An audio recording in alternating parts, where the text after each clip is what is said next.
Bismillah.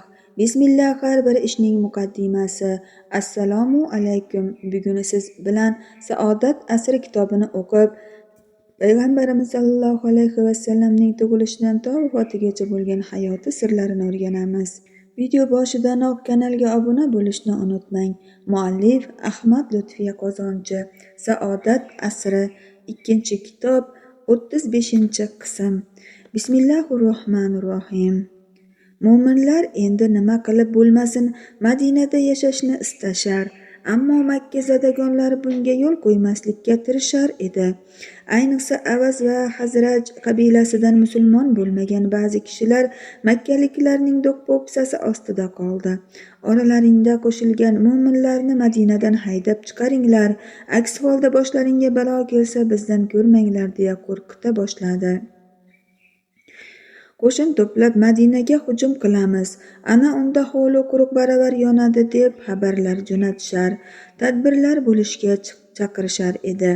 Ammo endi kech edi, chunki bu yerda endi mo'minlarning so'zi kesardi. Natijada madinalik mushriklar ikki o't orasida qolishdi.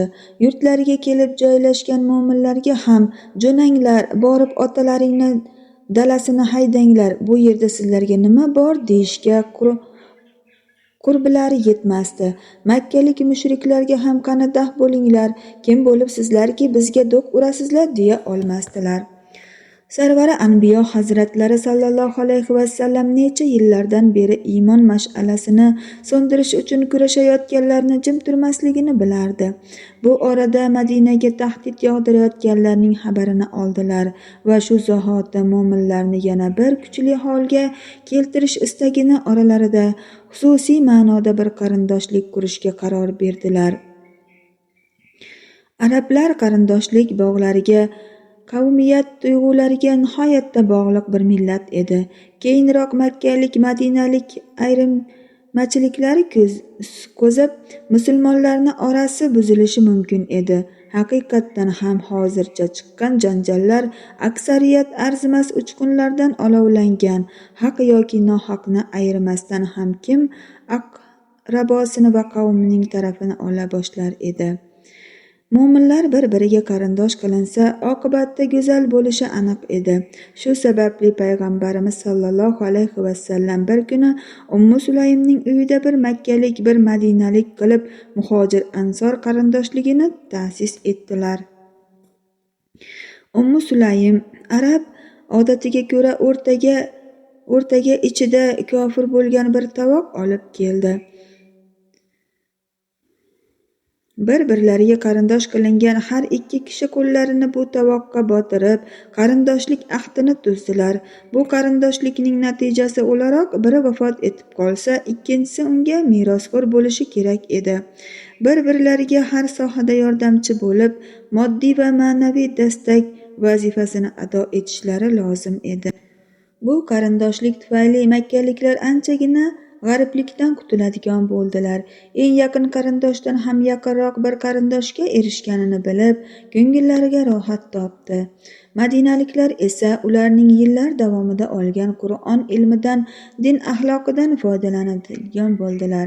Kel ey Abu Bakr, sen ham kel ey Xorija.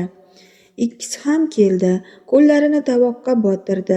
Rasululloh sollallohu alayhi vasallam ularga Alloh yo'lida qarindosh bo'lganlarini ta'kidladilar.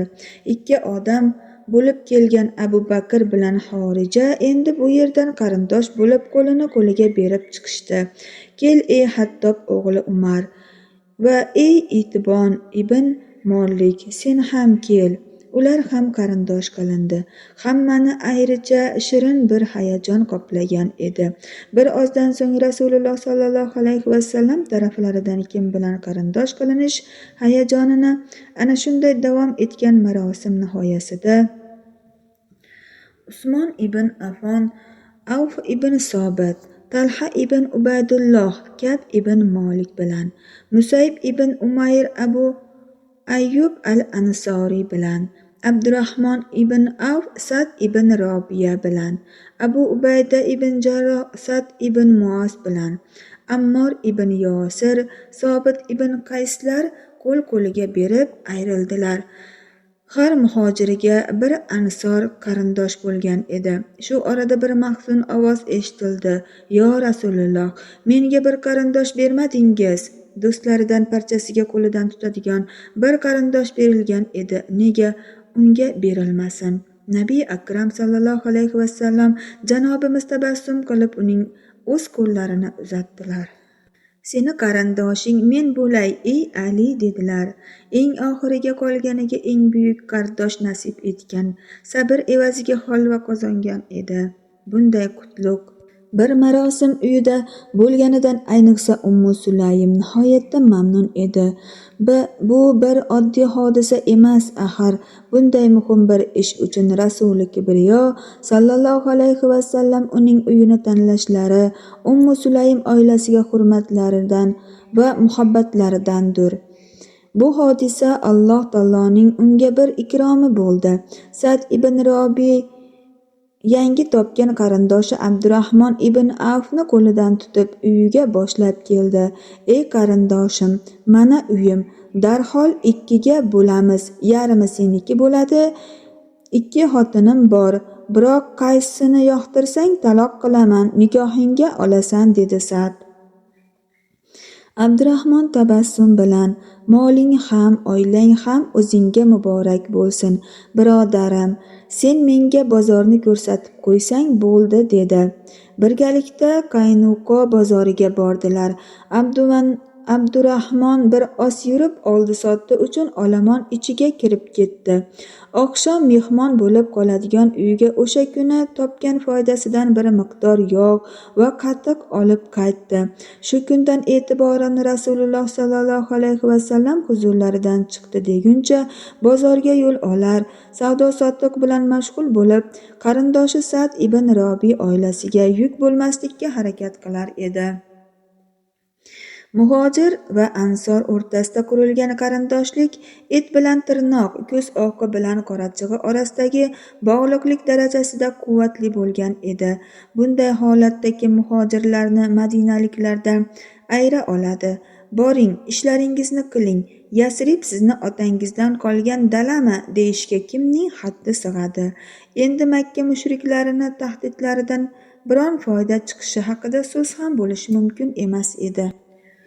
Madinalik musulmonlardan Sa'd ibn Uboda 1-2 kun ko'rinmadi. Kasal bo'lib qolganidan xabar topgan Rasululloh sallallohu alayhi vasallam bir eshakka mindilar-da, yonlariga Zaydning o'g'li Usmonning olib bemorni ziyorat maqsadi bilan Sa'dning mahallasiga yo'l oldi. Yo'lda bir to'la olomonga duch keldilar. Musulmon, mushrik va yahudiy aralash o'tirib olib gaplashayotgan edilar. Payg'ambarimiz sallallohu alayhi vasallam o'sha yerga yetganida ulovini to'xtatdilar. Eshak to'xtagan joyda 1-2 tepinsida yig'ilganlar ichidan Abdulloh ibn Ubay ibn Salul choponning bari bilan burnini berkitib, "Bizni bu yerda changga botirma", dedi. Payg'ambarimiz sallallohu alayhi vasallam jamoatga salom berdilar. Ularni Allohning birligiga qabul etishga chaqirdilar. Bir miqdor Qur'on o'qidilar. Ibn Salul gapga aralashdi: "Ey kishi, aytganlaring juda yaxshi narsalar, ammo bular chindan ham haq va to'g'ri bo'lsa, bizni bezovta qilma, yo'lingdan qolma. Seni oldinga kim borsa, bularni o'shalarga tushuntirasan."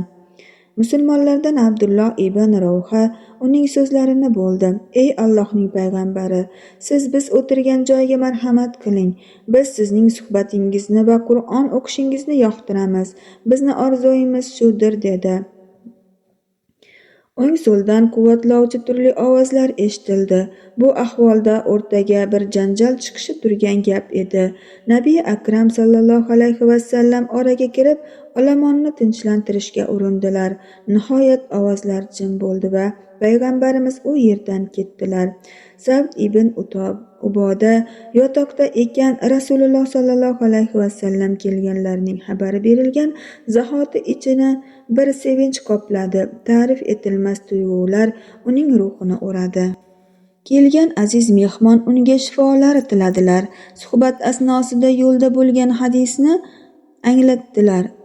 Abdulloh ibn Ubayning qo'pol muomalasini aytib berdilar. "Xafa bo'lmang, yo Rasululloh", dedi Sa'd. "Uning qusurligiga parvo qilmang. Siz tabliq qilayotgan bu dinning xushxabari bizga yetib kelgan paytlarida Yasrib xalqi uni rais qilib ko'tarmoqchi, boshiga toj kiydirmoqchi bo'lib turgan edi. Alloh taolo sizga bergan ne'mati bilan uning raisligini to'sib qo'ygach, avval ko'rgan hurmat va e'tiborini yo'qotdi. Mana shu narsa unga og'ir keldi. Rasululloh sallallohu alayhi vasallam Sa'dning uyidan qaytib kelayotganlarida yo'lda bir yigitchani uchratdilar. U bir qo'yni so'ygan, endi terisini shilish bilan ovora, lekin u uddalay olmayotgan edi. Payg'ambarimiz uning yaqiniga keldilar. "Qani, o'tib turchi, senga buni qanday qilishni ko'rsataman", dedilar. Yigitcha nariroq chekindi. Rasul akram sallallohu alayhi vasallam qo'llarini teri bilan et orasiga suqib, terini ajrata boshladilar. Qo'ltiq ostiga kelguniga qadar ajratdilar. Yigitcha mamnuniyat bilan kuzatib turardi. Bir tomonni shilib ko'rsatgach, chekkaga o'tib, "Mana shunday qil", dedilar-da, yana yo'lda davom etdilar. Abdulloh ibn Salomning musulmon bo'lgani xabari hali yahudiylarga yetib bormagan edi. Bir kuni Abdulloh payg'ambarimiz sallallohu alayhi vasallamning yonlarida ekanida yahudiylarning ziyoratiga kelayotgani ma'lum bo'ldi. Ibn Salom: "Yo Rasululloh, yahudiylar tuhmatchi, fasod chiqarishdan xushlanadigan bir millatdir. Mening musulmon bo'lganimni eshitsalar, turli-tuman yomon gaplarni aytadilar. Iltimos, bundan oldinroq ulardan men haqimda so'rab ko'ring", dedi va o'zi chekkaga o'tib yashirinib turdi. Yahudiylar kelishdi. "Assalomu alayka yo Muhammad", deyishdi tillarini burib, va "alaykum" deya javob qildilar. Rasuli akram sallallohu alayhi vasallam o'tirishdi, hol ahvol so'raldi. Gap orasida Rasululloh sallallohu alayhi vasallam Abdulloh ibn Salom qanday odam, u haqida qanday fikrdasizlar deb so'radilar. "U bizning sayyidimiz, ulug'imiz, otasi ham otalarimizning sayyidi bo'lgan, eng yaxshimiz, eng olimimiz udir", deb javob qilishdi yahudiylar. Bu so'zdan keyin Abdulloh berkingan joyidan chiqdi va "Bu dinni qabul eting. Allohga qasam ichamanki, siz uning payg'ambar ekanini bilasizlar. Men uning Alloh yuborgan payg'ambar ekaniga iymon keltiraman va tasdiq etaman. Ya'ni uni Tavrotdagi vasflari bilan taniyman va sizga ham tanityapman", dedi. "Yolg'on gapiryapsan, ey Salom o'g'li. Sen axloqsiz yolg'onchisan. Zotan har doim boshimizga bir fitna chiqarib yurasan." Har og'izda bu kabi ovozlar. Salgina avval "eng yaxshimiz, eng olimimiz" deya ta'riflangan Ibn Salomga endi bu qadar nafratli munosabat.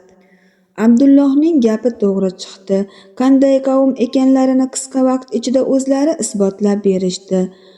Lisoni hollari ila go'yo "bizga ishonib bo'lmaydi, qanday muomala qilishimizni hech kim bilmaydi, hozir oq degan bo'lsak ketidan qora deyishimiz ham mumkin", degandek bo'lishdi.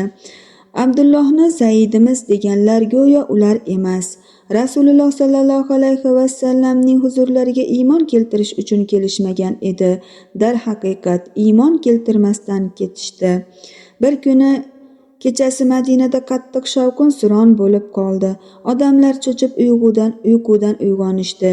Ayrimlar shovqin kelayotgan tarafga yugurdi. Yo'lda Rasululloh sallallohu alayhi vasallamga duch kelishdi. U zot Abu Talhaning Maktub degan otiga minib olgan ekanlar. "Qo'rqmanglar, hech narsa bo'lgani yo'q, xavotir olmanglar, men hech gap yo'q", derdilar otdan tushayotib. Mandub mukammal ot, shamoldek yeldi o'ziyam. Ajablanarli hol, axir Mandub chopqir ot emasdi. To'g'rirog'i, shu paytgacha uning tuzuq quruq yurganini hech kim ko'rmagan. Balki payg'ambar sallallohu alayhi vasallam otning yomon yurishiga kesatib shunday degandirlar. Yo'q, o'xshamaydi. Rasululloh sallallohu alayhi vasallamning bu so'zlarini ta'kidlovchi so'zlar edi. U zotning so'zlari chin haqiqat edi.